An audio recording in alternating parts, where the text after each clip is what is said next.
రోజు మనము మునగాకు పప్పు ఎలా తయారు చేసుకోవాలో చూద్దాము.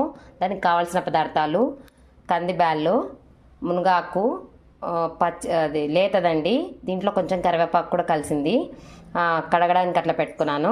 టమోటోస్, ఆనియన్స్, గార్లిక్, కారం, పసుపు, ఉప్పు లాస్ట్కి వేసుకోవాలి.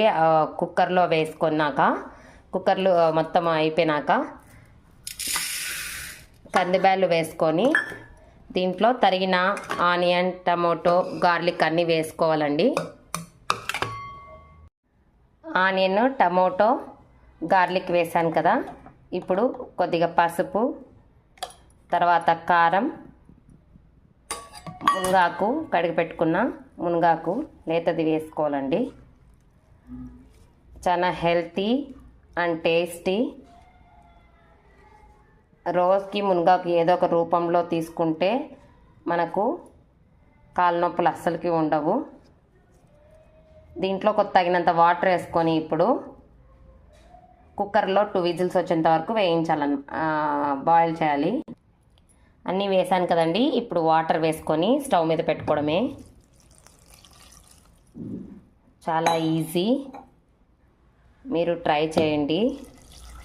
బాయిల్ అయిపోయినాక కొద్దిగా ఉప్పు వేసుకొని వేపుకొని తర్వాత పెడితే సరిపోతుంది. ఇప్పుడు కుక్కర్ పెట్టుకుంటాను స్టవ్ పైన. కుక్కర్లో పెట్టుకున్నానండి. ఒక 2 విజిల్స్ వచ్చేంత వరకు పెట్టుకొని తర్వాత దించేసుకోవాలి.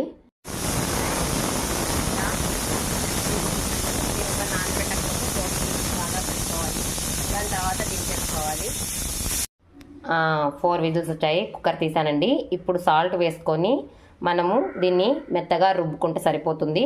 మామూలుగా కొంతమంది స్మాష్ చేసుకుంటారు, కొంతమంది పప్పు గిత్తతో తర్వాత డిషెస్ చేసుకోవచ్చు. పోపు పెట్టుకొని, పోపు మన ఇష్టం వచ్చినట్టు మనకి పెట్టుకోవచ్చు. పోపు పెట్టుకున్నానండి, ఇప్పుడు డిష్ అవుట్ చేసుకోవచ్చు. మనము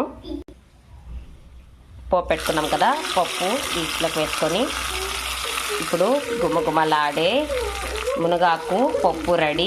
ఎంతో హెల్తీ అండ్ టేస్టీ. మీరు ట్రై చేసి కామెంట్ చేయండి.